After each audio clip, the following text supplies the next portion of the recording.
Iran से deal पर मदद, भारत पर गिरी अमेरिका की गाज। अमेरिका ने लगाई भारतीय कंपनियों पर पाबंदी, अमेरिका के ट्रेजरी विभाग के खुलासे से हड़कंप।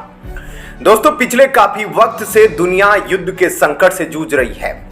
यूएन से लेकर तमाम देश जो दुनिया में सुपर पावर है, इन संघर्षों को रोकने में फिलहाल नाकाम है। हालांकि अमेरिका के द्वारा लगातार प्रयास किया जा रहा है कि डायरेक्ट एंट्री करके नहीं तो इनडायरेक्ट तौर पर बढ़ते कॉन्फ्लिक्ट पर विराम लगाया जा सके, जिसकी वजह से अमेरिका ऐसे देशों, ऐसी संस्थाओं, कंपनियों पर लगातार पाबंदियां कस रहा है, सैंक्शंस लगा रहा है जो विश्व की सुरक्षा के लिए खतरा बने हैं।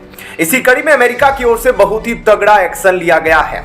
अमेरिका के ट्रेजरी डिपार्टमेंट के द्वारा बहुत बड़ा खुलासा किया गया है, जिसके बाद अमेरिका के एक्शन में भारतीय कंपनियों पर भी गाज गिरी है। दोस्तों, आपको मालूम है कि अमेरिका के द्वारा रूस और यूक्रेन युद्ध में बड़ी गंभीरता के साथ यूक्रेन का साथ दिया जा रहा है।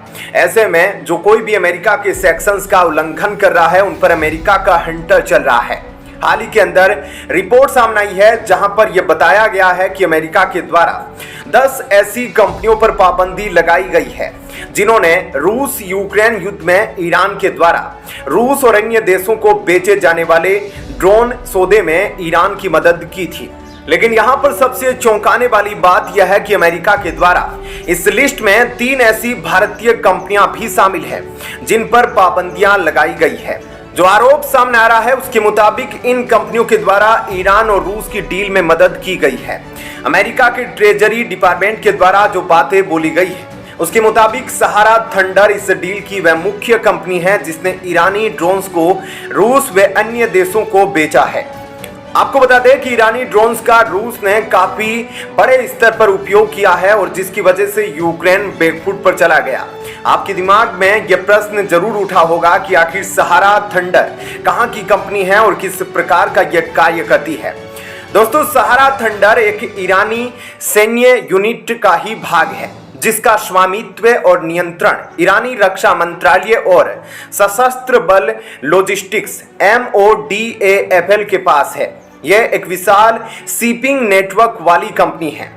MODAFL के निर्देशानुसार यह चीन, रूस, वेनेजुएला सहित कई देशों को ईरानी वस्तुओं की बिक्री करती है। अब दोस्तों, सबसे इंपॉर्टेंट बात यह है कि भारत की जिन कंपनियों पर अमेरिका ने सहारा थंडर की मदद करने के बाद बैन लगाया है वह कौन कौन सी है और क्या आरोप इन पर मुख्य रूप से लगाया गया है। अब सबसे इंपॉर्टेंट बात यह है कि भारत की जिन कंपनियों पर अमेरिका ने सहारा थंडर की मदद करने के बाद बैन लगाया है वह कौन कौन सी कंपनियां हैं। बता दूं कि भारत की Jain shipping, port India private limited और C-ART ship management private limited वो कंपनियां हैं जिन पर अमेरिका के द्वारा पाबंदियां लगाई गई है। अब अमेरिका ने इन पर पाबंदियां क्यों लगाई है तो इसकी वजह भी आपको बताता हूं।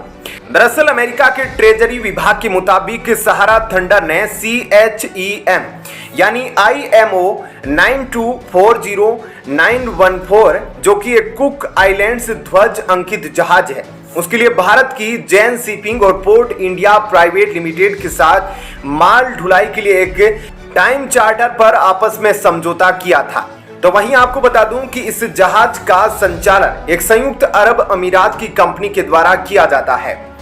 दरअसल अमेरिका के ट्रेजरी विभाग के मुताबिक सहारा थंडर ने अन्य कंपनियों के साथ मिलकर 2022 से कई सारी ईरानी वस्तुओं की माल ढुलाई में इसका उपयोग किया था। तो वहीं दूसरी ओर भारत स्थित C-ART ship management private limited और UAE की एक कंपनी है जिसका नाम है ट्रांस गल्फ एजेंसी LLC, जिन्होंने भी सहारा थंडर के जहाजों के प्रबंधन में सहायता की, जिसकी वजह से ईरानी वस्तुओं की खरीदारी में मदद हुई।